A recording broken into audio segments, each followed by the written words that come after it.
Welcome to episode 1 of the Local Big Time podcast. Thank you guys all for your support and getting us to this point. Couldn't do it without you.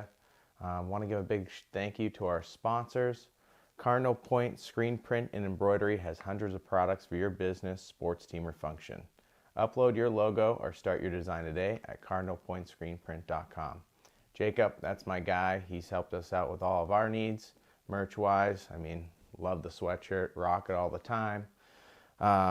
He's the best. Especially if you have a men's league team. I know in New England it's huge to have custom jerseys for like pond hockey or just your rec league. So he can do it all. So definitely hit him up. There's a link for his service on our website if you scroll down to the bottom.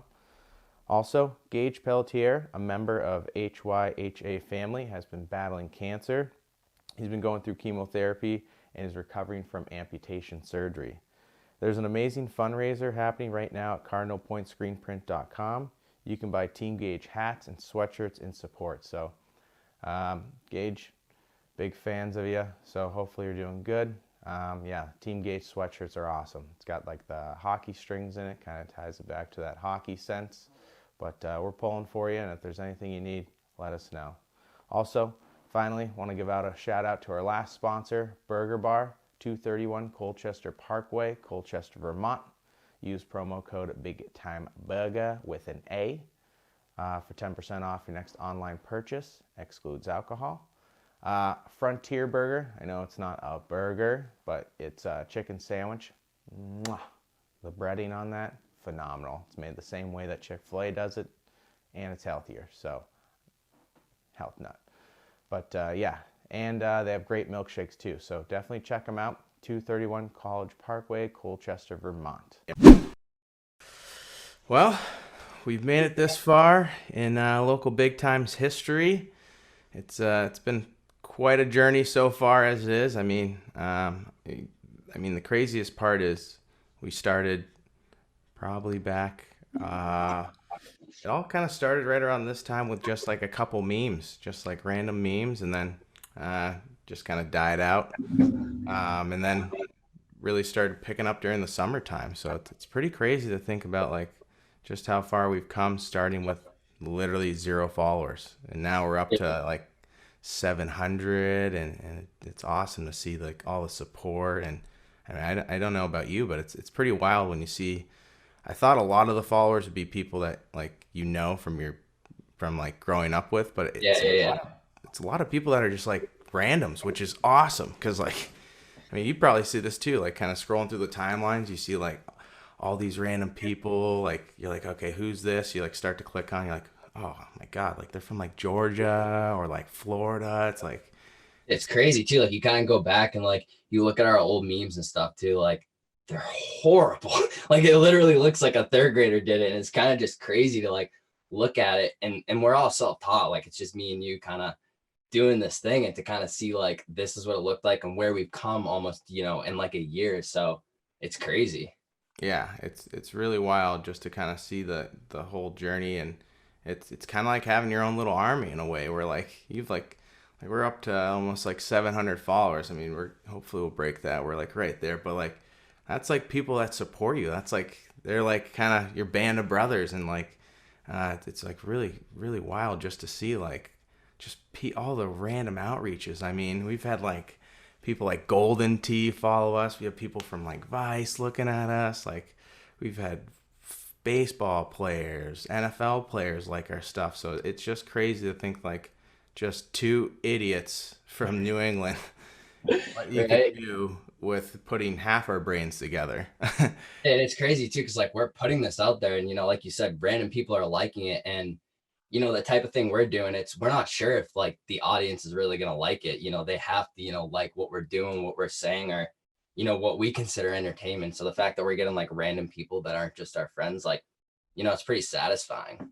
Yeah. And it's just crazy because you just start to see like and we're kind of right at the beginning, because I know when we first kind of started local big time in the beginning, we kind of want to do like sort of like a soft opening, just so kind of get our feet wet, get a great understanding of what to expect, and that way we can kind of iron out our wrinkles in the early parts and And now we're finally getting to the point where we can start to see our work start to blossom, and now we're actually like putting out like the projects that we want. And Yeah, no, the soft opening was definitely key because we kind of like we built our platform. You know, if you kind of go back on our page, like you'll see it. We were posting memes for so long. You know, that's all because we were kind of trying to build like what we wanted to put out, and kind of like build the brand of local big time. And I think that's something we kind of did like over time, and I think the audience is starting to see that. yeah, it's crazy. We've done it only organically, like Yeah, only organically, and only through like shares and likes and just word of mouth. So like to kind of see it blossom like this is fucking bananas. And like, and the it's all that crazy, marketing, right? That they teach you in yeah. college, like just all that grind, all that effort to try and push Oh, it out there to the consumers. It's it really is brick by brick. Just keep pounding the pavement and just keep grinding it out. And I just feel like if you just don't stop, you just never know what's gonna happen. Yeah, it makes you respect the people that are doing it too. Like, and a lot of these people are working full-time jobs like at the same time. So the fact that they're grinding like consistently on their free time too, just trying to like Oh, build this basis and kind of like, like I don't want to people call it a hobby and it's not necessarily a hobby. Like this is what people want to do for their life. So, yeah, to step away from like the regular and try to start something like this, it's pretty cool. yeah. No, I'm excited, and now we're like right on the cusp. We're starting to finally release all of our projects. So it's like, I mean, now we finally got our local big time podcast. We've been talking about this for God knows how long. So Like long, this thing literally. was in the works months and months ago, and now we can finally like we finally got the foundation set up. So now we can just start rolling out the projects that we want to do, and finally get our local big Yeah. time podcast where we can actually they can actually see the like The the people faces that of are, local big yeah, time. Like the actually. two couple idiots who are just making memes out of their basement, stoned as hot. We literally like Yeah. we But put like yeah, I just some days like some days it gets to you because you're like, fuck, why aren't we like making it bigger? But then other days you like look back and you're like, it's pretty fucking wild how far. yeah, Like, no, that goes back to that respect thing because like you look at the other pages too, and it's like they put in that time and that work to like gain that basis, and it's like you kind of respect it in a sense, from like where me and you are at now. We're like, wow, like we're only at 700 followers. Like I can't really imagine the grind that these other businesses have gone through, to like kind of like excel themselves to that follower basis. You know what I mean? Like it's oh, pretty crazy, and you kind of respect them more like when you're in that position trying to do it. Like it sounds so like so corny and so cliche, but it's fucking true. Like the shit's crazy. it really is. And then you see like it's so funny when you like cross examinate like what you're doing to like what the other people in the industry are doing. It's pretty funny how similar kind of everyone is, and everyone kind of on the other side knows like, hey, it's like your schedule is like not like a 9 to 5. It is like random nights at 11 o'clock you might have to get an interview in, or just like it's just all fluid and sporadic. So it's, Waking up at like 6 in the morning to get an interview, bags under your eyes, like yeah. haven't even had a coffee yet. And that's the worst part too. Like I straight up, I feel like I'm one of those people who is just like a useless piece of shit when I don't drink my coffee in the morning. Like, don't even talk to me. Like, I just won't want to do anything for I you. It's feel like a useless. It's like talking to yeah. a wall. I just feel like I don't know how you feel, but I feel like a sloth if I don't have caffeine in my sit. Like it just feels like the lights are on but no one's home, and then like you Oh, get that like first sip of caffeine that hits your system, and it's like it's like the Claritin commercial when it's cloudy, and then they oh. just like caffeine, it's all clear. Like that's It's ridiculous. It's like a glaze. And for me too, like I used to wake up every morning, right?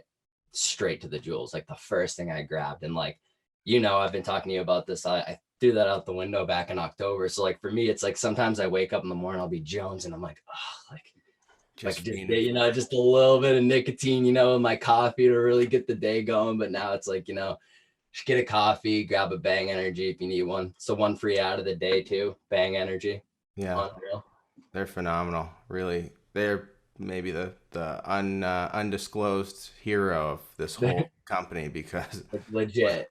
without Bang Energy, I would be hitting the concrete, passing out. They are the unsung hero. Like Yeah. that, like that.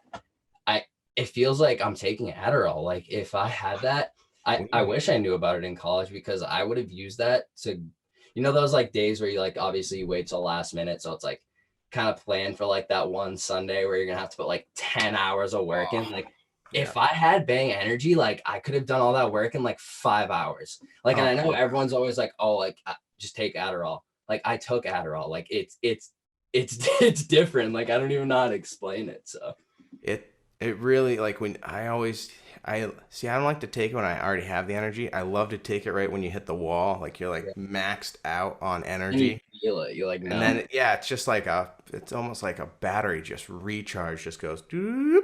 You're just Like when wired for the next 5 hours, just ready to go. And yeah, I mean that shit's awesome. So hats off to whoever's making that shit.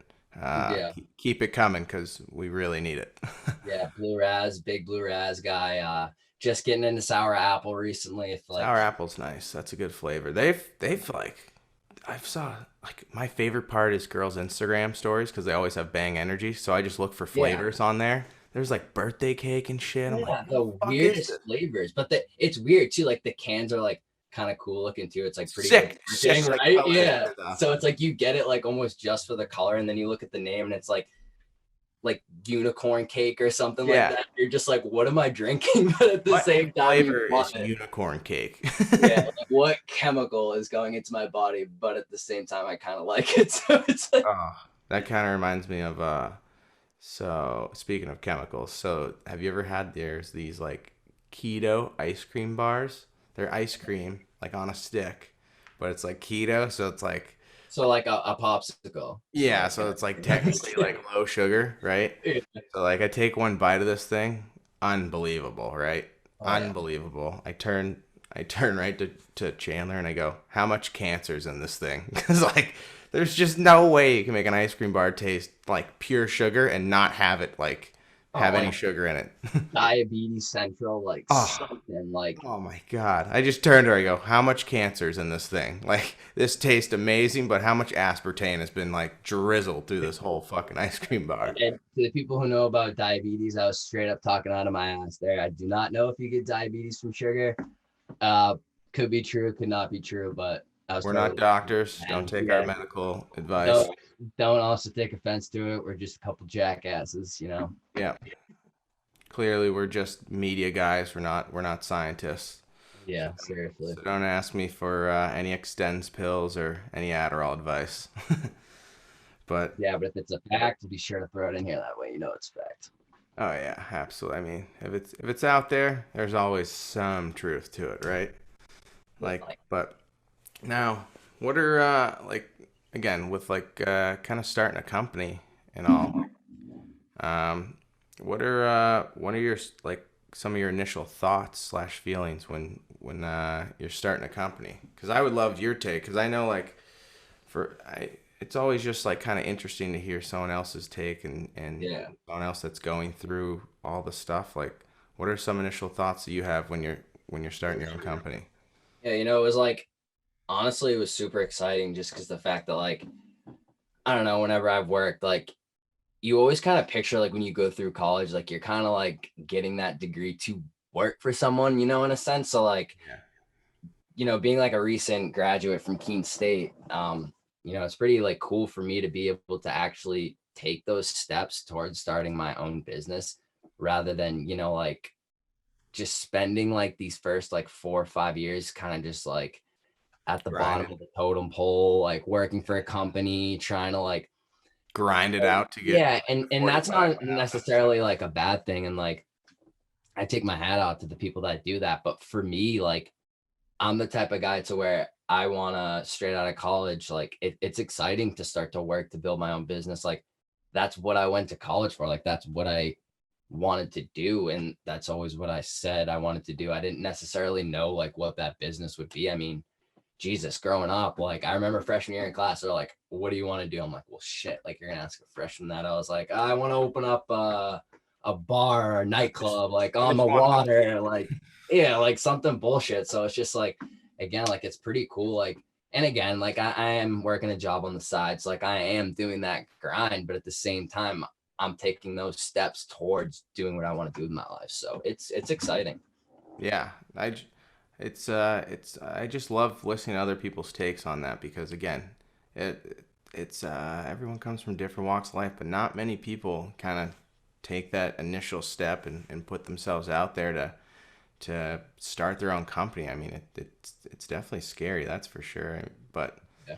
the Putting same yourself time, out there too, like you just said that. I think that's a big part of it too, because like all this work that you're putting out there, it kind of comes from, what me and you think that like, or what the, we think as a whole people are gonna like. So right? putting yourself out there for people, like I think that's a big step in starting your own business because you can't really be afraid of, it's a huge thing. You can't be afraid of failure, and like you can't Or like like you embarrassed need or to, anything like that. It's yeah, just you just got to get over that really quick. It's like going back to public speaking 101 like freshman year. Like you got to get over it fast, and you got to just be able to put out your content and not worry about the people that aren't going to like it. You got to worry about the people that are going to like it, and how can you get better and how can you grind. So it's exciting. It can be demoralizing if you let it be demoralizing, but if you kind of just take it with a grain of salt and like make yourself better, I people feel can't like really hate on that if you're just doing your thing. yeah, and I feel like I'm curious to see what your take is, but I feel like you just gotta have like the greatest outlook on life because there's just so much shit that goes wrong that like you can't like you just gotta like be so happy and just be like, yep, let's just keep going.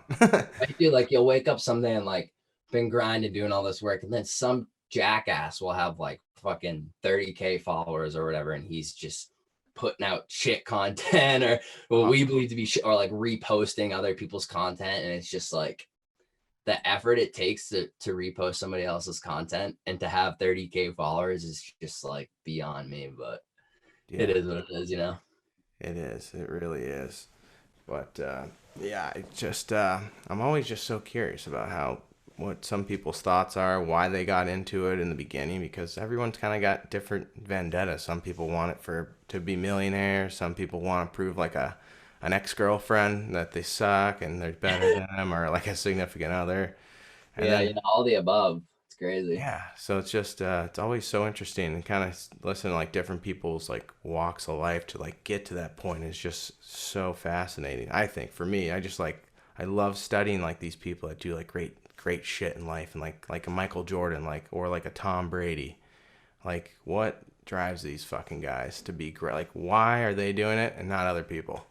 Yeah, right. And like I don't want to work that day job where like I wake up every day and I don't like working. Like I want to do something I enjoy. Like this job where this what we're doing, yeah, it's a grind, Oh, but we both enjoy it. Like it's yeah. fun, what we want to do for life. We love putting out content, and it's You, it's not easy, and it's definitely something that you watch on TV, and it makes you respect the hell out of like these editors and these people that are putting this content out there because me and you both know this takes hours of work and it's so not much easy. manpower. Yeah, it's not easy. You'll So spend like 2 hours just like dicking around, like trying to test something. And you're like, this sucks. And then you have nothing to show for it. yeah, And it's like nothing. Like you put hours into so this project rattling. and then you wake up the next day and you're like, this is a piece of shit. It's just Yeah. like there's nothing you could do about it because that's your own brain telling you, oh, this was fresh yesterday and now it's a piece of shit. And like you just have to start from square one again. But that's good too, to be able to tell yourself like, hey, you thought this was great, but no, it's a piece of shit. So you got to get better. Like you're not where you want to That be. So that's the other thing. And I think that's why like you and I just gel so well together is we just like I know we always tell each other this in text messages before like people out there. I mean, you for me and you know this too because you're on the same page, but like if it sucks, tell us. Tell us it sucks so we can shred it and start over because like and I know like Nick and I we always go back and forth on little things like what we're creating stuff like that and it's like you almost got you have to be honest with yourself too and that's why it's like so helpful to have like someone like yourself or someone like just like anyone else like just like bouncing ideas off each other to see like what works and what's a big piece of shit so yeah, especially when you're, doing you can't something take that's more yeah comedy, like because you can watch the same video 100 times and you're like, this isn't fucking funny anymore. But the first time it was hilarious, like you were shitting yourself. So it gets to that point where, like I'll have to send it over to you or you'll have to send it over to me. Like, dude, is this even funny anymore? yeah Like. I don't know how guys like that edit like The Hangover like after because they spend like what 6 months on this shit so like after about the first three tries that you've like edited the same scene I just like I'm always curious, like, how do they, at the end of the day, do they show it to like a side audience? Like, okay, does this look good? Because They like, have to. Like there has to be like a designated crew where it's like, don't watch watch any this. stuff till we're finished. Yeah. Like tell me if this is a piece of shit. Like, did I spend 6 months working on like, there's gotta be a crew that's out there. And like they definitely have to sign like some type of disclaimer where if this movie's a piece of shit, like don't tell people Can't about it. play one. How about, I mean, look at the Game of Thrones, right? I know you're a Game of Thrones guy, Yeah. but like the prequel that they made after the Game of Thrones like original scrapped the first season. Did you hear? Like, imagine Not that. hear about that. So Game of Thrones was making a prequel to the original series, right? So it was going to go back into like the Targaryens. It was going to be heavily weight on that whole Targaryen story, kind of how Westeros was like made. Yeah. They film like an entire season. They cast everyone, do everything. George R. R. Martin works with these other writers, and yeah, right before it was about to be released, nope, scrapped it. Now they're making another one, different story, same kind of idea with a prequel, different cast, like different writers, like and they just make it like imagine all that time and effort, like those Like writers and those directors and those fucking like editors, like to spend I don't know a year of your life and just be like, yeah, we're gonna go a different direction. yeah, like that's like an entire movie too, or like an entire series. And I hate Like, to say this too, but I gotta talk about it for all like the Arya fans out there. Is that all we can get for an ending? Like yeah, I was so disappointed. Like I was sitting there watching the finale, like dust, thinking she's gonna do some like cool shit. with the face changing Why'd shit, you like learn the go off faces a and couple, just yeah. stab them? If you're just not gonna do it, like Yeah, why? Like it's like they like we, tickled our balls, right? And then they just never showed it again. And it yeah. was like, are you fucking serious? Like it was so sick when she did it the first time, and then they just never bring it up again. It's like My I don't pants were around my ankles, and you just left. yeah, You like just there's left me talk rock about that hard. crew we are talking about a second ago. Like, where was the crew for that finale? You're telling me like everybody watched that and agreed, like, okay, this is how we should end Game of Thrones. Like Game of Thrones, like, I mean, it took me like Greatest show, one of the oh, greatest. it's fucking great. And it took me like 4 or 5 different times to like I can't lie, I put it on and shut it off within the first minute. Oh, 3 times took me. Yeah, like I just and then somebody was like, dude, like you have to watch it. And I think what actually got me to watch it was like a random like season like 4 episode. Like I just Yeah, like watched it, like didn't know what was going on, but it like hooked me. I was like, fuck, I yeah. want to know what's going on. Like, I feel who is like this that. kid with the dragons? Like, who the fuck is this guy? Like, I was just so curious, like who everyone was, and it like made me want to go all the way back and watch season 1. And Oh, Jesus Christ, that was a and journey. I feel like yeah, I feel like that's kind of the strat. That's kind of how because I started from start like at episode 1. Fuck, if you don't know anything, it's so fucking confusing what's going on. And that's kind of how I did it too. I jumped in like on my third try, I jumped in on a random episode. And I was like, all right, let's backtrack 'cause this is actually kind of sweet. So, Yeah, right. Yeah, like, you spend like the entire first season like actually just learning the cast, like learning yeah, like who's from where, like what their names are. It's crazy. I think I confuse like Khaleesi and Daenerys. Like I don't even know how to say their names. Like Khaleesi and Daenerys for like the first season. Like I had no idea who they were. Like I just knew like one of them like had the dragons, or one of them was good, one of them was bad. Like and even now, like the show's so complicated. Like I haven't watched it, I want to say in like a year, and like I could go back and rewatch it and pick up a bunch of new things that I so missed much new before. shit Like and like it's crazy. I think rewatching it's better than the first time because you see all the foreshadows. Yeah, like you start to understand it more, so you're like looking for like the side things, and like Yeah, you're like anticipating what's gonna happen, so you like pick up on those little hints that the producers or the directors were trying to drop to you, but you yeah, didn't just way necessarily over our pick up heads. on them the first time. Yeah, so it's like it's pretty cool. What are some of like the greatest lessons that you've learned while starting your own company? One of the greatest lessons. That's a good question. I'd say like consistency, and like not letting, we've talked about this before, but not like letting things get to you. Like I said, like I'll wake up some days and like you'll see like these other pages that have like 30, 40, whatever amount of followers they have, and you're just like, why does this jackass have this big following? And like you know, you could kind of assume maybe like a lot of these pages are buying followers, but some of them aren't, and they actually have this following, and all they're doing is just like reposting other people's content and, you know, stuff like that. And that just sucks to see. But I think over time, you know, like that doesn't really get to you, because again, we're just trying to like, we're trying to have fun. We're trying to like do our passion. Make people laugh. Yeah. So if people like it, great. If you don't, fuck off. Like, I don't know what else to say. Like, I think I got to that point where, you know, if people don't like what we're doing, like, I don't care. Like, I like what we're doing. So it doesn't really matter. Like, and I think that's key. Like, you know, for anybody starting their own business, like if you like what you're trying to start, like it doesn't matter what other people think about it. Like, it doesn't, as long as you can, you know, get that following of like certain people that like what you're doing, that's all that matters. Like, you know what I'm Yeah. saying? Yeah, absolutely. I couldn't agree. I think consistency. I just think if you don't stop, eventually you're going to find water. So, like, just keep pounding the pavement because, again, unless you start it, like, you can learn as much as you can through a book, but you just got to fucking do it. And that's how you kind of really figure out, like, okay, what do you see that works? And what do you see that doesn't work? And That comes from time too. Cause like you said, we've been grinding for almost a year now. And, you know, in the beginning, like there was this idea like laid out on the table, but I don't think it was necessarily how are we going to get this across, or like how are we going to do this. I think that's kind of something that came with time.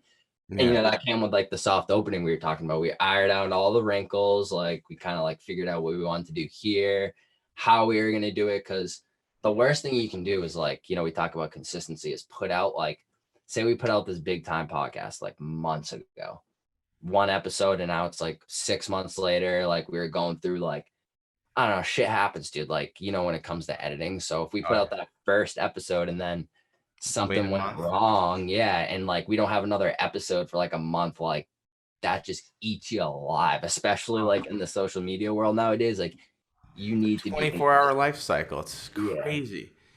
You gotta be One thing that's actually so funny you said that, because the one thing I do notice that's like mind blowing is you'll spend your entire life on making this little masterpiece. Everyone watches it, your 3-hour movie or your fucking 10-second video. It's like, that was funny. Okay, what's next? It's yeah, like, like literally, fuck. that took me like maybe a week to make. Like literally Yeah. go through like the little memes that people see. They're like, oh, I probably threw that together in like 5 minutes. Like, no, like you had to go like frame by fucking frame by fucking frame. Like when you see like those like the words like dragging across people's faces, like you don't just like throw a word on the screen. You're like, hey, stick to this, dude. Like, no, Yeah. there's a person like sitting there going like frame, That is so frame, funny like that just you didn't. moving Yeah. it. Like, That's it's actually crazy. another great point too, is like, and I'm sure you know about this too, like you always joke about people like, "Oh, I'm a photography major," or "I'm like communications at my school." Like Yeah. all the idiots, including myself, took it because you just knew like I only have to go to class for 2 hours, and it's optional basically. You just have to like do stuff and on the camera or like do stuff on the computer, but you can easily kind of weasel around that. But like, it's just so funny because like the butt of everyone's jokes, now everyone kind of needs the photographers and the communication students and Oh, like yeah. the video Even personnel. it's so Oh, funny you said it. We actually talked about this the other day. Like even journalism, like I said this to you the other day. I took a writing for the media in college, same thing. And again, journalism majors totally respect you, so don't take this the wrong way. But when I signed up for the class on the senior two, I'm like, shit's gonna be so easy. Like it's writing, like it's my own thoughts on paper. Like this is gonna be easy. It's not a math class. Golden. Just not the case. Like, dude, they take like these giant ass fucking paragraphs and like break them down. It's like it's just I can't even explain to you like the writing that these journalists do. It was one of the hardest classes I've ever taken in college. Like took when I journalism say to you, 3 times. I was like dead ass. Like I was like trying, like doing the work, passing it in, and like getting shitty grades. I remember saying to my roommates, I was like, I don't know what's going on. They're like, what? I'm like, I'm taking a writing class. I'm trying and I can't fucking pass. Like this guy won't give me a good grade. And like I tried like everything that like somebody tries. Like, you know, when like you're taking a class, it's not your major and you're like, Yeah. listen, dude, like I just took it. Like I'm not gonna be a writer. Like, you The know, you like advisor do that said it little was a whisper quick A. side conversation. Yeah, you Yeah. try to do like the side conversation. It just this guy was not having it. And like I'm not gonna say his name, but like he was honestly a great guy, but he was just like sort of like a hardo when it came to grading. So like he was just like not having, like, he wanted me to learn. He wanted me to be a journalist. So he wasn't gonna take like No the for an incorrect. answer. Yeah, he wasn't just gonna like take the effort. Oh, I'll pass you. Like, no, like I had to get this shit right. So it was like constantly going back, and like I actually ended up have a Zoom call with the guy, like just to like actually explain something to me again, because it was like,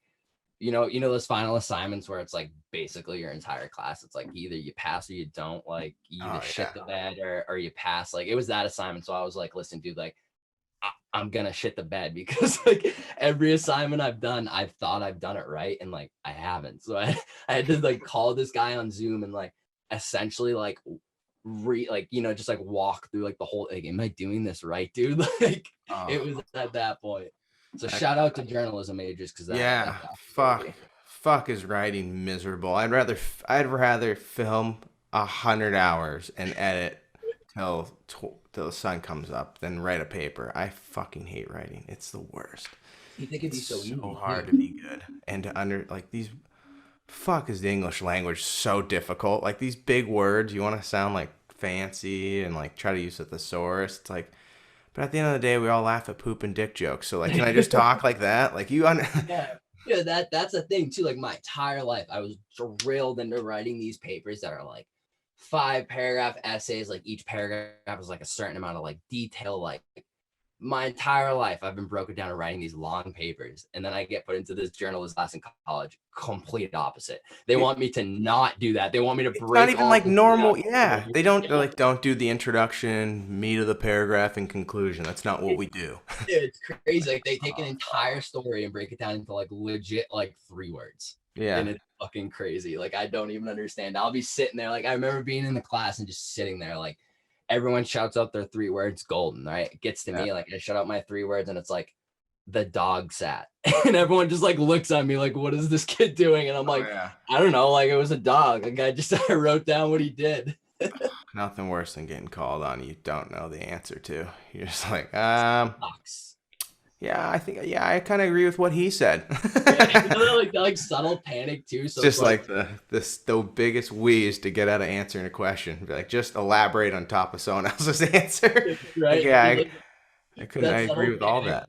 where and like it'll be like something you did for like homework or you learned in class the day before. So like you should know like what that is and you should be able to give an example. So they kind of go around the room and everyone starts giving like an example of that concept.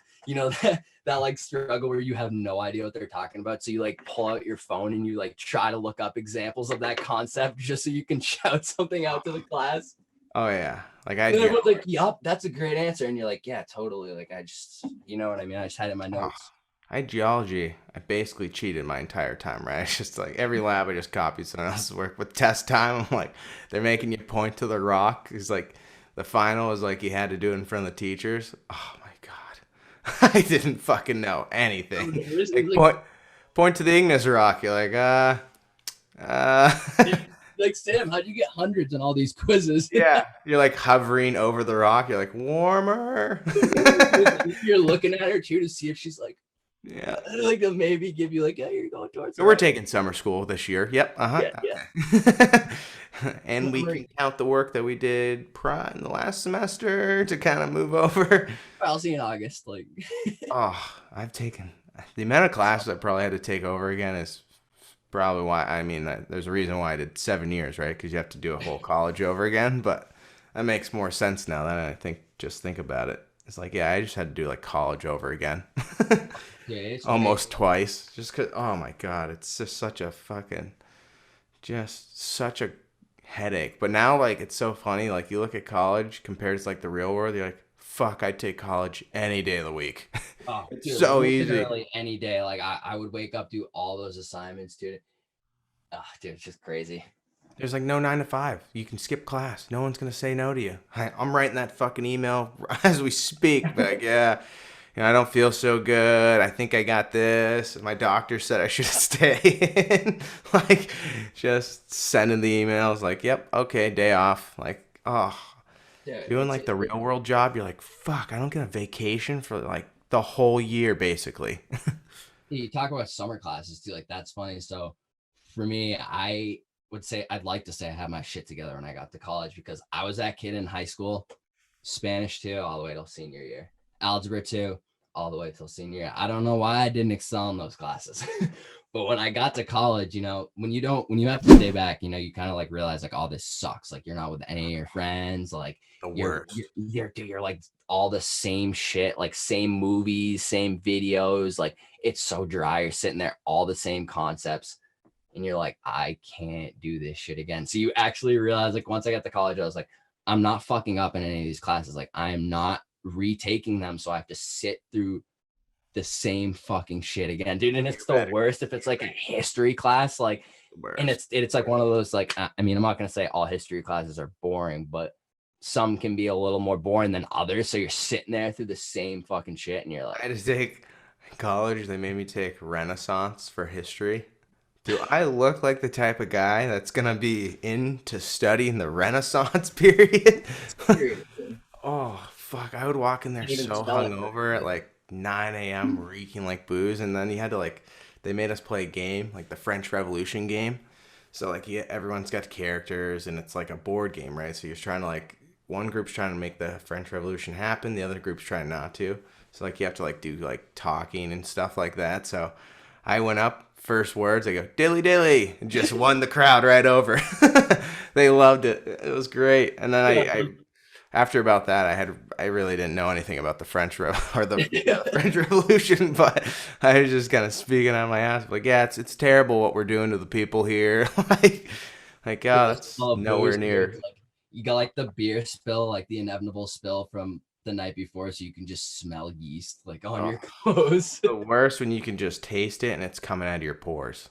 It's Or like you like, for some reason you had a presentation that day and you're like, you decided for some reason you wanted to go out and have a couple two tree, and you just start sweating out the booze. Like you can almost just like smell it. feel this glaze like coming, and you get like hot too, you know what I mean? Like a Oh, it's warm like hot sweats, sensation. it's like meat Yeah, sweats, yeah, kind of yeah, like exactly. you're gonna like throw up type of deal.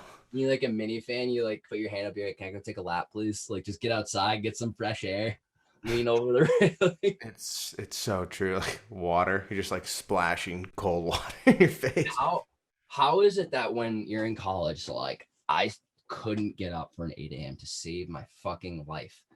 But now I'm in the adult life, or it's so-called adult life, and I fucking can get up at 7 every day. I'm like, how the fuck could my ass not do this in college? And you want to blame it on the drinking, but that can't be it. you know? Seriously. Well, I'm still, for me, I'm like, yeah, now I can get up at ease, but at the end of the day, if I had a choice, night owl. I would rather stay up late than wake up early 10 out of 10 times. 'Cause I don't know why. I mean, I love the mornings. I think the mornings are the greatest. No one's out. It's quiet. Birds are chirp. Like, I love mornings. I just fucking hate being tired. Like, it takes me a while to, like, I have to, like, wake up, get, like, 30 minutes to, like, get myself, like, collected, and then I'm ready to go, and then it's, like, enjoyable. But, like, that first 10 minutes of waking up, is the biggest mental battle because I'm just like, just go back to sleep. Fuck this. Like, That it's like not that worth it. 1 second where you have to get yourself out, and it's like it's so fucking warm. Even if it's a summer, your bed's just so fucking warm and you don't want to get out for some reason. Like it's just so comfortable. Oh, especially wintertime. It's cold out, your bed's warm. It's like, fuck Fucking that. in New England, like you take a shower and you go to get a coffee and your fucking hair's frozen. It's ridiculous. Frozen. It's It is miserable living in New ridiculous. England. And I'm a guy too, so I don't even have like that much hair. So like 5 seconds in and out. yeah, I feel terrible for like, and I mean people also guys who have long hair as well. I just feel bad generally people in New England with long hair, like Just fucking icicles hanging off your awful. Yeah. head. You straight up like might as well like wait for your hair to dry before you go outside Oh, because I see some of those girls come in with their wet hair. I'm just like, how fucking cold are you? oh yeah, I guess you're just like shivering like fucking wet. Yeah, I'm just Like like it's combing it too. Like, who the fuck? What are like you New England, doing? like you get into your car and you like do this thing where you like fucking you huddle up and you put your hands in your sleeves like this so you could touch your cold fucking steering wheel. Oh, scraping like your windshield. You got like a tiny little hole like this, so you're peering at it, like trying to like not hit the road. But how would you describe local big time? How would I describe local big time? That's such a good question. But I also feel like that is your own interpretation, right? So it's like there's so many different local big times. There's like you know, like I feel like the most obvious is like a local person, right, who makes it big. But you know, the comedy side to that is that local person who thinks that they should have made it big. So it's like that person, you know, you see is like, yeah, you know, like if they had just used me more back in high school, like I would have went to Could have the, gone pro. yeah, like I would have gone pro. Like, oh, if I hadn't hurt my shoulder, which you know that's like literally me. It's like oh, I would have went like D1 if I Yeah. didn't hurt my shoulder. But it's like no, you just like you have that humor too, where it's like, Only coach put me on varsity senior year. yeah, I would have been the guy to win it. yeah, no, like it's so funny. So like there is so many different ways that you can interpret local big time. You know, you can interpret it as like somebody who loves the place you're from. Like I'm from New England. I'm from Boston. Fucking love my city. You know, this is our city. This is our fucking city. Like that's what it is. I rep Boston. I love it here. So I consider myself a local. And Yeah. like that's the way you can look at it, I guess. And the Just best funny part because about it like is that it's not just a local Boston, it's local anything. It's your own yeah, interpretation. every town has a local big time in it. Every town has their Every own. town. So that's why you interpret it in your own way. And like you see those little memes we put out there, like we're just, you know, like putting out that local. Like it's funny. Like, you know, we can see it from Boston, but you know, we try to reach out to like these locals in like other areas. And you know, I guess that could be considered where it gets more tough because that's their interpretation, not ours. So Yeah. I just feel yeah, it's just every town's got one. It's like impossible to explain, but it's easy to explain. Every town has a local big timer. Like so literally. someone that's the heart and soul of their town that's like kind of Oh, like a big man on campus. everyone knows him too. There's always like I feel like when you're in high school too, there's always like there's that one guy who's at like every sporting event, like everyone knows him, everyone slaps him five like as they walk in. Like it's so funny.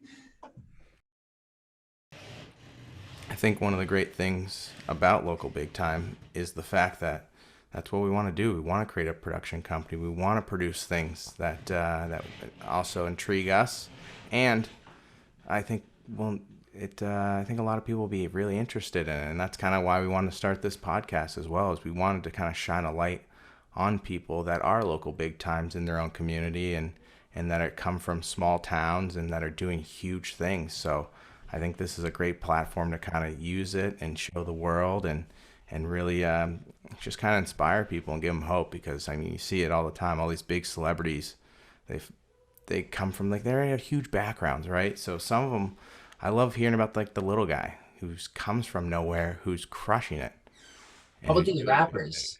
Like all these young rappers these days, Oh, like these kids are coming out of nowhere and they're like 16, 18, 20, and it's nuts. But at the same time, it's like, okay, well, maybe that's because, you know, and like you kind of look at it, it's like you go to college, you get your degree, you get your job, and that's it. You know, like that's kind of like to me growing up, that's always what I thought was making it. You know, you go to college, you get your degree, you get a job.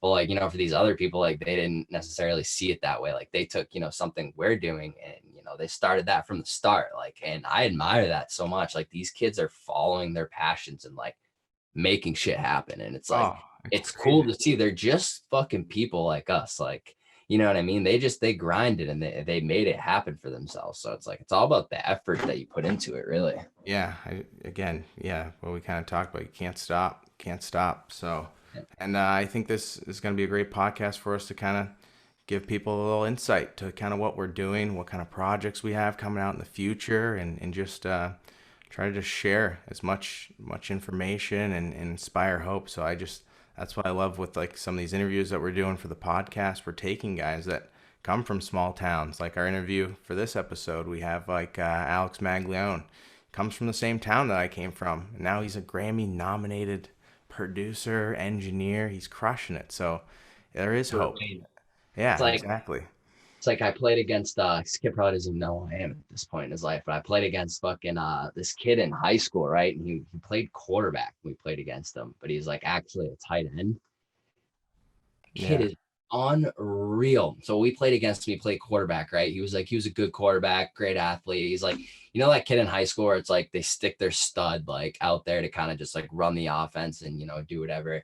Yeah. He was that kid. So like when he like went to a private school and like started playing tight end, this kid fucking lit it up. Like everybody like who played football like around our area like knew who this kid was. And like now he's doing big things. Like I mean, his name's Pat Fry. If you guys know who he is, he's played at Penn State and you know now he's like entering the draft and yeah dude he's crushing it. He's doing amazing for himself and you know it's great to see like somebody like, I played football and we were in the Cape Ann Small. Like people don't know about like the Cape Ann Small. Like people from the Cape Ann Small don't go D1. Like that's not known. So like, the fact that, he made that happen for himself and, he came from the small and then, he transferred, but, still he came from here. So Yeah, it's crazy.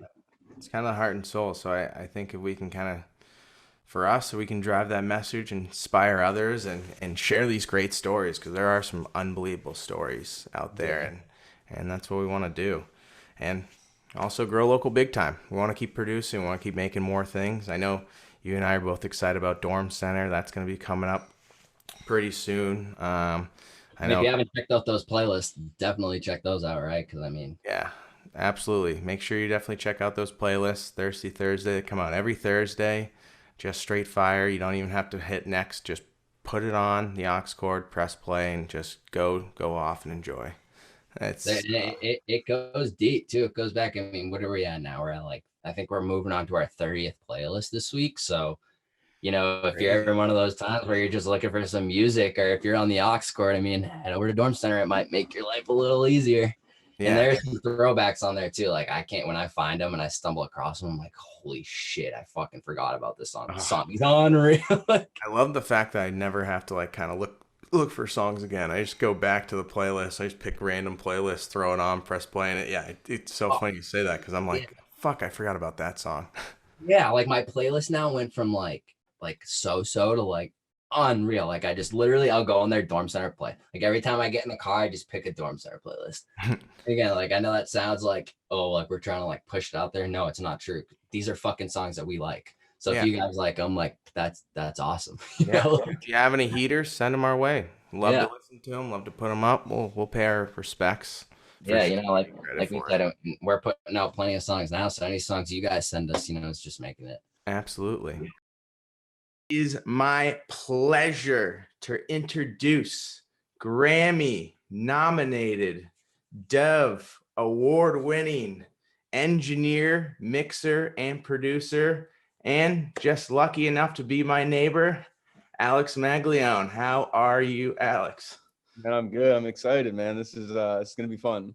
Oh, long time coming, man. Long time no see. This is the best part about podcasts. I get to catch up with like all my friends, see how they're doing. It's an excuse. It's kind of like working, but not really. And I just think ever since we kind of started thinking about the local big time podcast and kind of the theme and the driving point where we like to kind of shed light on people that come from small towns that are doing amazing things, and there's no one else that's crushing it like yourself. I mean, your story is definitely one of the more unique ones, and it's just so awesome to kind of see it start to finish. And I'm lucky, I just kind of got to be a viewer on the sidelines and watch it all play out. I mean, I just remember going from like the Chargers days to playing 2K, probably like, what was it, like 08, with like Terrell Owens on the front when we used to play up in your attic and your room up there on the PlayStation 2.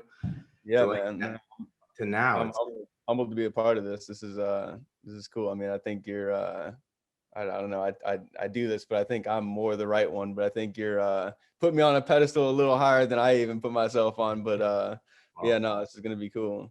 That's just the type of guy you are. You're just too humble. You're too modest, and I mean, that's why you're crushing it right now. I just think people are just attracted to your likeness, your kindness, and just an overall amazing person. And also, you had a kid recently, so congrats, dude. That's awesome. Yeah, thanks. Yeah. Actually, just turned 1 last week, so it's crazy. Like, you can dumb it down to like a phrase like this or a one-liner like this. It's like, man, I kept the kid alive for at least a year now, so I think I'm doing pretty good. Like I think as far as that standpoint goes, it probably gets easier and easier as the years go on. But yeah, no, it's been a humbling experience, and I've been blessed with the best baby ever. Honestly, like I was never really a baby guy, and I got a baby that doesn't get upset about anything and has a good appetite, and is just ho hum. So yeah, it's been a crazy year.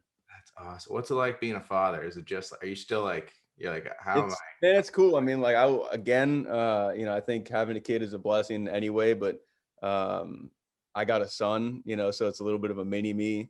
So I think there's a little bit of extra pride there, or yearning for a little bit of extra pride there, to raise a little version of me, to raise a kid, who knows his heritage, knows, proud of his family, like all that type of thing. So I'm really looking forward to, the first year is a lot of just kind of like showing the way, and it's still going to be like that for a long time, but looking forward to like building a relationship and kind of teaching him, things that have made me who I am to this point, and hopefully helping him be a strong little man too as well.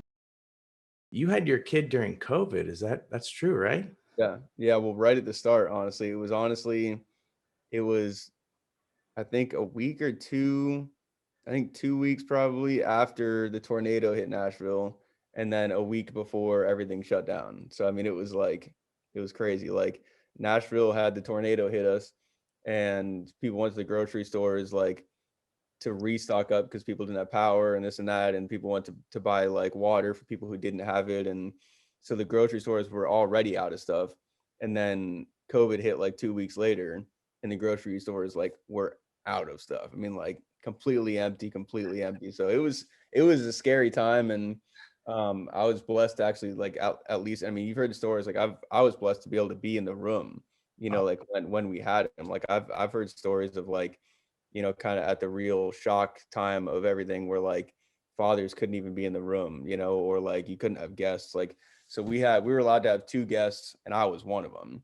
Mm. So me and her, and Leo, at the start, and then we had a couple friends come through, and yeah, I mean, even at that point, like there was times when we had multiple friends come, like I had to leave so they could, be with Leo and his mother. So yeah, it was crazy. That's why, yeah, because I just look back and I'm like, when I was like connecting the dots, I'm like, oh my gosh. I remember when I saw pictures of like when it was first Yeah. born, and then I was like, I didn't really think about it at the time because like just so much stuff is happening. And Yeah. you just like, but I'm like, I can't imagine going through like, especially at that time when no one really knew what was Oh like yeah. what COVID was. It was like you thought like I Am Legend type of stuff. Like you're Oh, for walking sure. through with like Yeah. your lives. The only, I mean, the best part about it though was, and I think about it all the time, is that like we were granted an opportunity that most parents aren't. I mean, Mm, like we literally sat here for, it was pretty much 3 months straight, like doing nothing but watching him grow. yeah. Like we weren't going to work. We were literally going to the grocery store once a week to get what we needed, and just hanging out here, man. I was playing, like, it's like I was back in college. Like, I was playing 7 hours a day of Xbox, but like Mad Leo, at making teams. Leo's right here, like napping, and whatever. So it was crazy. Like we were able to see day in, day out, every hour of his first, like at least three plus, Probably months of like life. the sneakiest blessing in disguise, Yeah. kind of like you said. Just Most parents like one parent at least normally has to go back to work after like, a week or two, you mm, know. So yeah, it was a blessing to be able to be there and like watch him grow and, be at every need, which you was already get him some Red Sox stuff and some Texas oh Longhorn. yeah. Oh yeah. He's got his first Longhorns shirt already that he already outgrew. My dad got him a Red Sox hat for his birthday. Yeah, he's well on his way. He's got plenty of sports gear already. Yeah. That's awesome. Now, what was it like being kind of in the music industry when COVID happened? What was like that It was sort of like everything else. I mean, it shut down. It shut down. Like it slammed the door, slammed shut. I actually, it was an interesting career thing for me. I had gone from being in the studio every single day. I was the chief engineer at the studio. Just had signed like a new deal, getting a little bit more money, more, more better pay for the work I was doing. Mm, Um, and then COVID hit, and they pretty much just shut the doors and like went dark and silent. And I pretty much, it forced me honestly to go freelance. I had to hit the studio up and be like, hey, you know what? Like, I got a new kid. I kind of got to be in a better position to know where my next paycheck's coming from. I can't really afford to wait this out. yeah, So basically, you guys call me when you need me. yeah, And we were headed in that direction anyways. My career was headed in that direction anyways. It just, COVID forced it to happen, a little earlier than I was comfortable with it happening. But yeah, I think that kind of happens to everybody. Like if you do things when you're comfortable, like it's probably not the right time. yeah. So Yeah, but I mean, I didn't work. I think it was scary for probably about a month and a half. Yeah. And then I think bands and artists started to kind of figure out like, all right, it's going to be like this. We can't get in the studios, but what can we do? So they started sending me stuff to mix. You know, they had stuff recorded, and Now, do you have a studio in your house? I don't have one in my house, no. And that was one of the weird things was, yeah, like I had to kind of make a home setup. I was fortunate enough and still fortunate enough to where 90% of the stuff that I do in the studio. So like it wasn't worth, you know, investing in a lot of home studio setup stuff. Because I would just go there and do it. And if I had to do something here, like it'd be just a little sending of something or whatever, it wouldn't be really, you know, technical stuff. So I had to like basically turn my dining room into like my little mix studio. Yeah. And then stuff started coming in and I was like, holy crap, like it was weird. Like I got more personal work in that like 3 month span of like probably May or late April through June, July than I'd ever gotten. And my laptop that I had at the time and some of my equipment at the time like was not ready for that. So I had to like make the biggest investment I ever made like in myself, get a new laptop and some new equipment and new software and stuff to be able to handle that. Yeah. So like I said, I mean, COVID forced me to do some things that I was planning on doing down the road that I just ended up having to do and like kind of bite the bullet on some of it. But I think all for the better, to be honest. So Oh yeah. And is that kind of a typical route that a lot of people do is they kind of get in with the studio and then once they kind of understand it, they'll break off and kind of grow.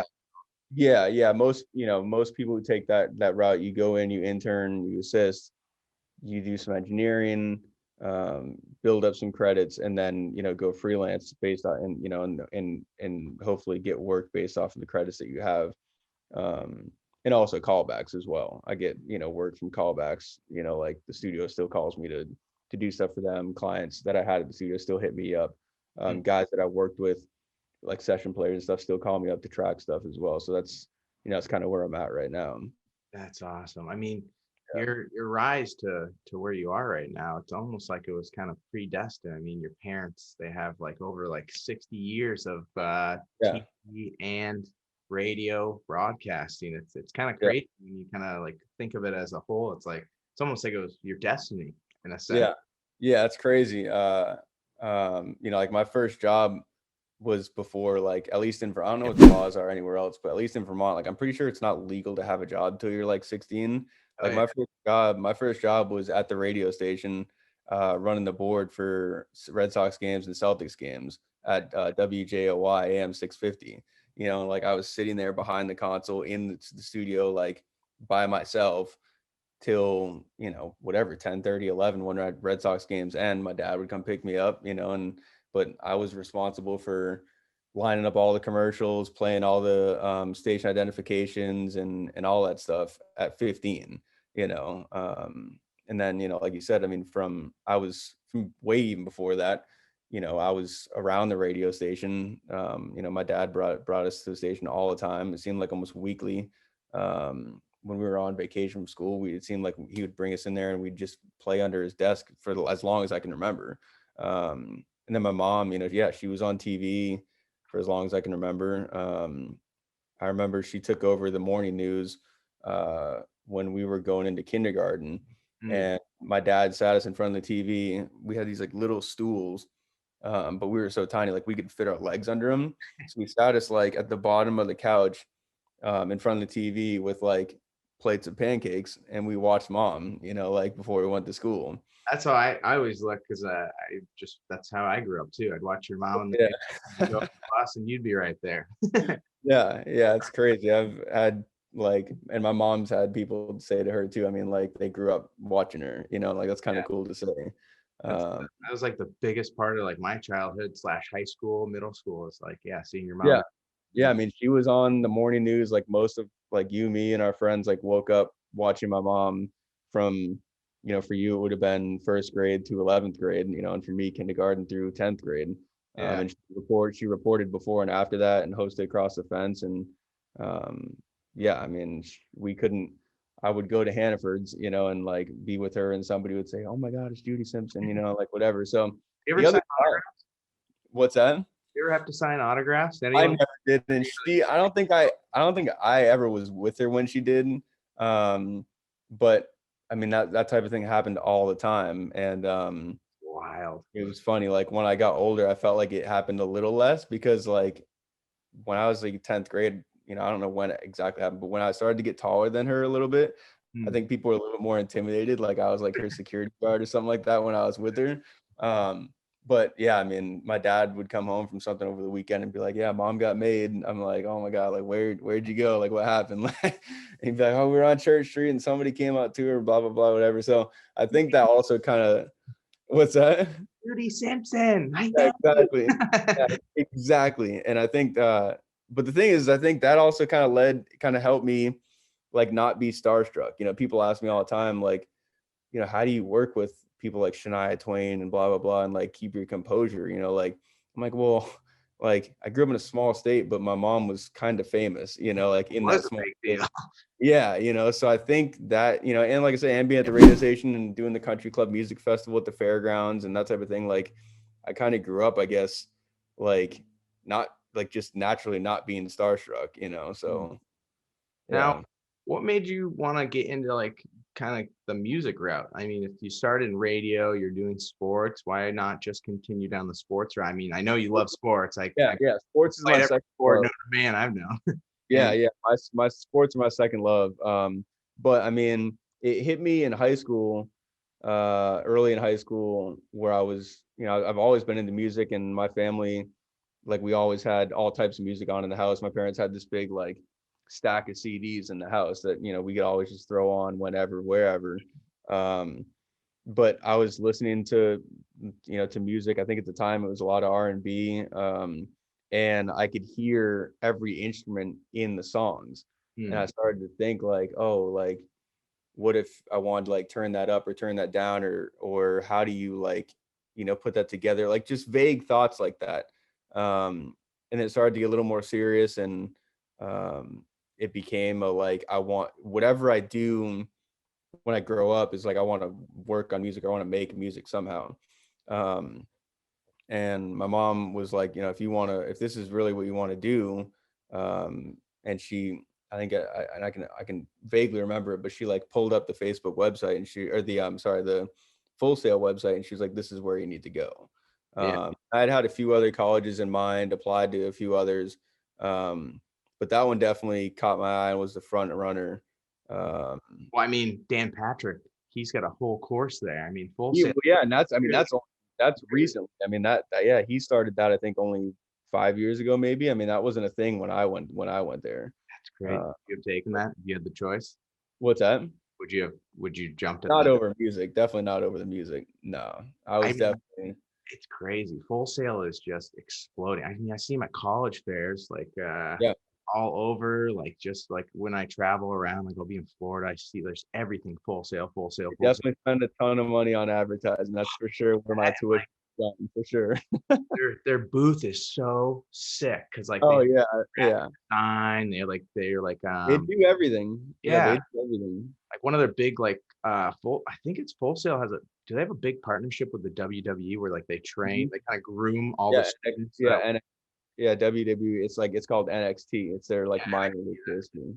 Yeah. that's awesome. I mean, They do that all on campus. I mean, and that is like their, you know, that's kind of their guinea pig. I mean, like you see that show and pretty much all the production is done by students. You know, like cameras are operated by students, a lot of the trust audio.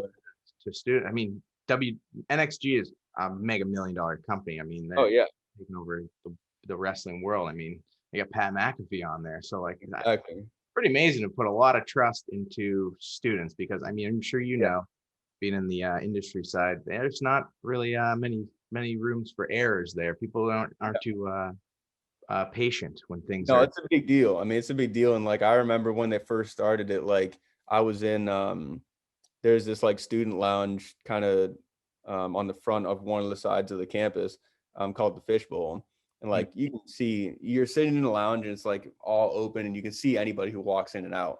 and like I think it was every Thursday or every other Thursday was when they would tape it, at least back then. And like the NXT wrestlers would like walk right in and go to like one of the side rooms that was like had access to the live venue, and like they were serious. I mean, like they were in like suits, you know, like the girls would come in like looking like fine as heck, you know, like it was crazy. Like it was a serious thing, and still is a serious thing that goes on there for sure. Oh yeah, I just think that school's just. I mean, that's like if you want to. It seems like if you want to kind of get into that sort of industry, that's kind of the spot to go. Yeah, no, my mom was completely right. I mean, it's the name itself, you know, like if you go to Full Sail and get through it, you know, like the name itself is going to get you somewhere, you Like know, a like Harvard for communications, sort of like that whole like kind yeah. Yeah. And honestly too, one class that really kind of like pushed me to do the Full Sail thing was Tom Prescott's class. of Tom I think it was called Media Communications. I think is what the Yep. class was called. And Movie posters in that class. It was so much. yeah, yeah, and like I mean, that class was basically a synopsis of what Full Sail was. I mean, like everything we did in that class was offered to the bachelor's degree level at Full Sail. Like it was crazy. Like that was one of the classes that I look back at that I'm like, man, this class like set me up for Yeah, Full it's Sail. crazy to believe, but like when we learned programming on websites, I didn't even learn that in college. Like I had to look back at like what Prescott taught us. I mean, that guy, not only is he like the coolest guy ever, but like that's probably the one class that every student should take because For that's sure. the future. 100%. Yeah. And that's kind of more, he teaches it like a college class. So it's like the closest thing you're going to be to like being groomed for college. And it's such a hidden class. It's like in the back or the library stashed away. Yep. No, I totally agree. That class was like one of the classes I would say set me up like for Full Sail for sure. Now, so you graduate Full Sail. How'd you decide to like move to Nashville? At the time it was a debate over a couple of things, location and, you know, best chance of success. I knew, so through Full Sail, like I fell in love with the art of recording real instruments. So like kind of to back up, like going into Full Sail, it's funny. Like I thought I wanted, like I said, a lot of my influences were like R&B. I loved Day 26 and Danity Kane back then. Um, but so I thought I wanted to like be a composer, or, like make beats or whatever. So Yeah. like my high school graduation present was like this MIDI controller, like this, I don't know, like 44 key keyboard with like drum pads. Yeah. And some software came with it, whatever. And so I hooked it up, and like couldn't figure out how to get it to work. Like literally like broke me down. Like could not figure out how to get it to work. It was like $300 in total for like the thing and the software. I told my mom, I said, let's just return this and like give me the $300 and like I'll figure it, you know, I'll like use it in college or whatever. Yeah. So, like I kind of I went into Full Sail. I like applied there thinking I was like, all right, I'm gonna learn how to like really compose and make beats, whatever. Months before, like whatever it was, so June, July, August, September. It's like 3 months before I'm about to go to Full Sail.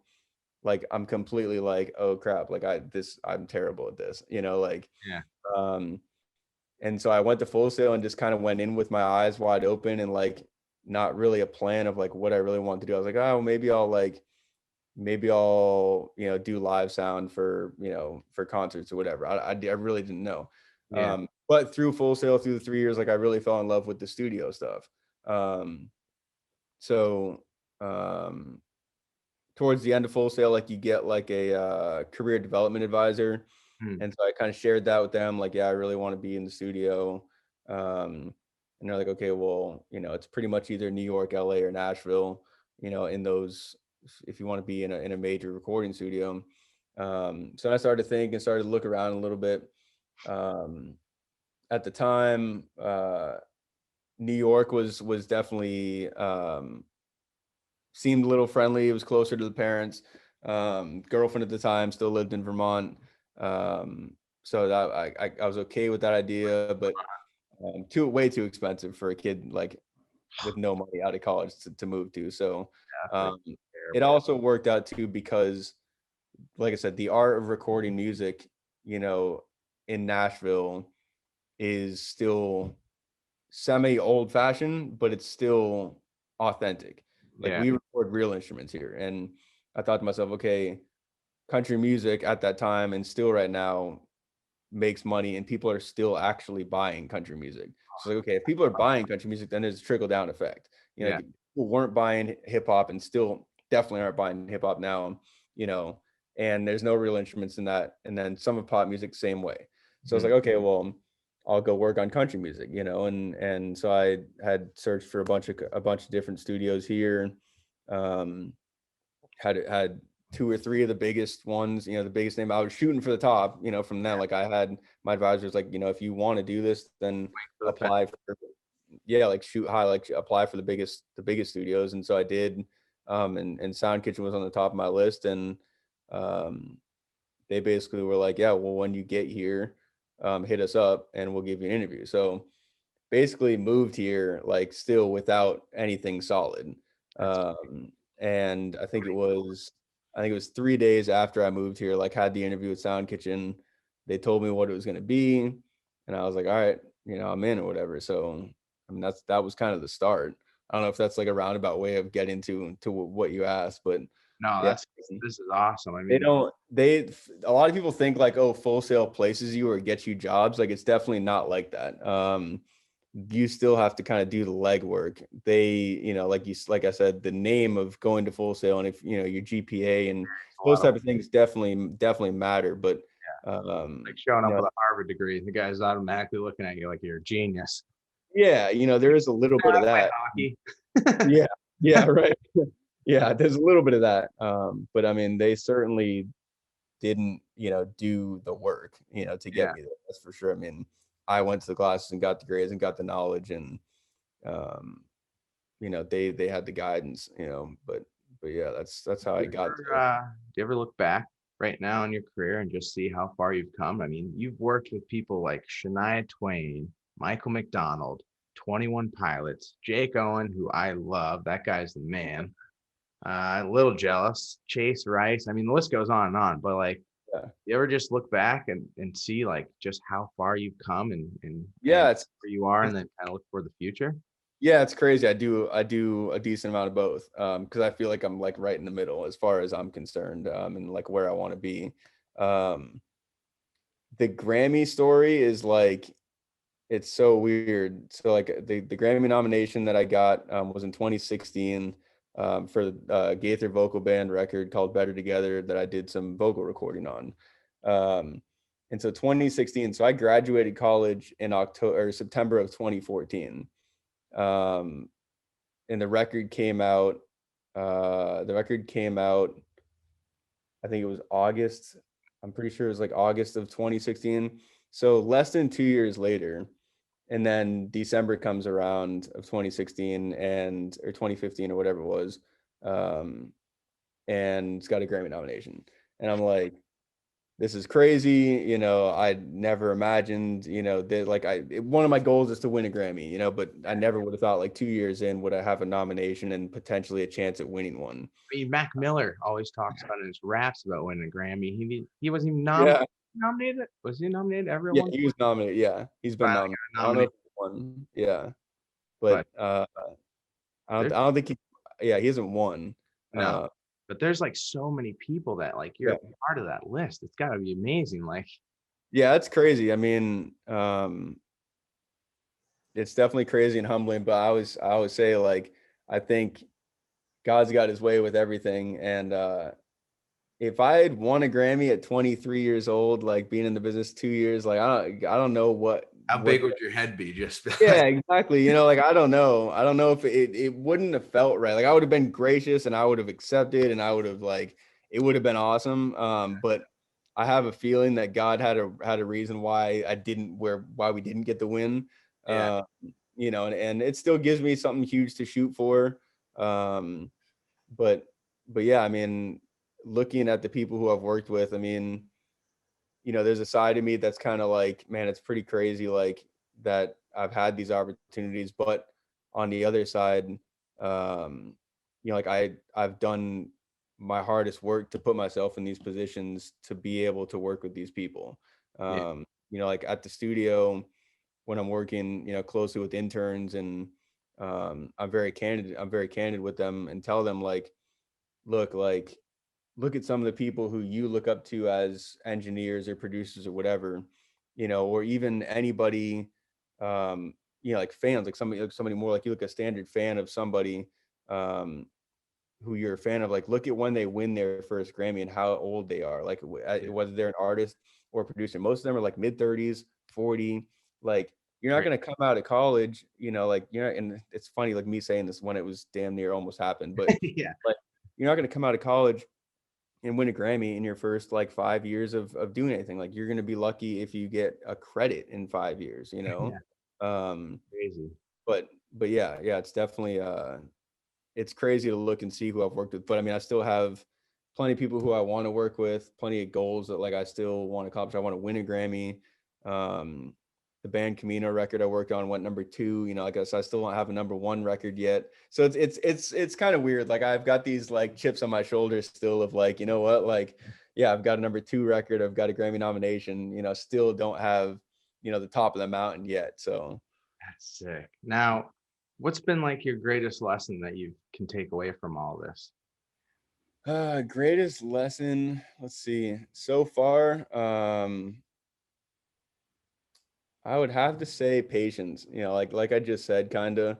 Um, you know, like you may feel like you're getting somewhere, and then it just feels like you're not going anywhere.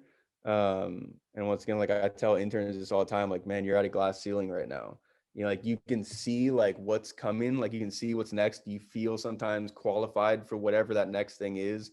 Um, or you feel, you know, like you're not getting enough work, or you feel like you're ready to take the next step, and like you're just not, you know. Like a lot of the professionals here in Nashville say it's a 10-year town. This, you Yeah. know, and that means like you should expect 10 years before you see any return on your investment. That's from money wise, from the time that you put into the craft, you know, all that stuff. So I feel Great. like I'm ahead of the curve. I feel like I'm ahead of the curve on that. Yeah. But you know, being 27, I keep reminding myself and telling myself, man, if I just keep on the path I'm on, eventually I'm gonna be the guy. You Yeah. know, I'm if my name keeps getting out there and my business card gets out there, people see my websites, people work with me more. That name, Alex Maglione, is just gonna get around so much that like everybody's gonna call me eventually. Oh, You know, yeah. And I have a lot of faith in that. your accolades. That's only you just keep Yeah, adding to the list. I mean, you're just yeah, and it's crazy. It's so crazy how like it's crazy how it happens. Like even this year, like through COVID, like I look back at some of the names I've worked with, like literally in the middle of the pandemic, like Amy Grant, Need to Breathe. Um, that's you know, like those are some big names that I never would have expected, especially in the middle of a pandemic, to work with. You know, like right. Amy Grant was one that like got dangled in front of me like 3 years ago. Like I answered the phone at the studio one day, and it was like a producer who worked with her, and they were like contemplating booking our studio or somebody else's studio, and it came down to like equipment or something, and they chose another studio or whatever.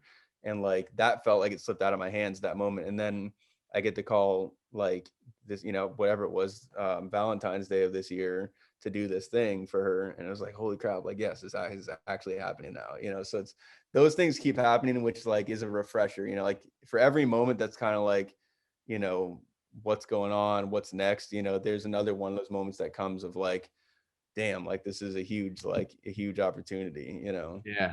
Now, any big projects that can you release? Any that you can Right throw out? now, yeah, well, right now, I can say I worked on something with this guy named Colton Dixon. He's kind of upcoming in the Christian world. Um, something that should be another visual thing. I've been really lucky to do a lot of things this year that have gone on either national TV or like YouTube or whatever. Colton Dixon. Dante Bowe is another Christian artist that I worked with, who's releasing a record. Should be anytime now, that I think is honestly. So like, if you want the inside take, like my next chance as far as something I think I've worked on right now so far, of something that like could, I think, potentially be Grammy nominated or win a Grammy, is the record for him. His trajectory is crazy. The video that I worked on with him, I think it's on my website. And last time I checked, I think it's at like 4 million views or something like that. You know, it's like, yeah, it's crazy. Like, and that's one of the things though too, like you said, like accolades and stuff. Um, Sometimes like I don't mean to like negatively do it, but there's a reason why I chose Full Sail, and there's a reason why I chose Sound Kitchen. Yeah. And I tell other interns that like you chose Sound Kitchen because you wanted to be a part of big things like this. You know, like if you didn't, you would have went back to, At home. whatever. Yeah, you would have went back home and worked for Your local your neighbor. radio. Your neighbor next door who's got a band or whatever. You know, and but I think I have some accolades that are like, yeah, like I've got worked with so and so and so and so, and some videos that I've worked on have had over 50 million views on YouTube, like blah blah blah. Like, so that's how I continue to get work, and Yeah. I'm grateful for all those opportunities as well. And I always do make a point, if I can, to tell the client that I'm working with or the producer, like, hey man, this was awesome to be a part of. We take our credit seriously. Like it helps us get our next gig. Yeah. It's cool because I don't really stress what I make per project a ton. Like at the end of the day, if I'm making a budget for a band or for a client to come in, I may shave off a nickel and dime here, that type of thing, Yeah. because I tell them, I'm like, if and when this does well, I'm That's going to get paid what you're paying. Yeah, I'm going to get paid what you're paying me right now, but also people are going to hire me based on the work I did for this. So I'm still getting little paid. fish, wait for the big guy. Yeah, I'm still getting paid from things I did year and a half ago because people are like, "Oh, I love what you did on this," or whatever, blah blah blah. So Awesome. the money you make in the moment is not necessarily really the true value of it. You hope that it pays you for years down the road. Absolutely. Well, I can't thank you enough for coming on. I really appreciate you taking the time on your busy schedule. I mean, Yeah, the fact man. we can get you on is awesome, and I love everything about your story. That's why I kind of reached out to you, and I wanted to kind of share it because it is an amazing story. I mean, couple just to come from Essex, Vermont, now to I know, for real. it is a wild, wild, wild story. Well, big thanks to Alex Maglione for coming on our first ever episode of the Local Big Time Podcast. Again, just a big fan, rooting for you.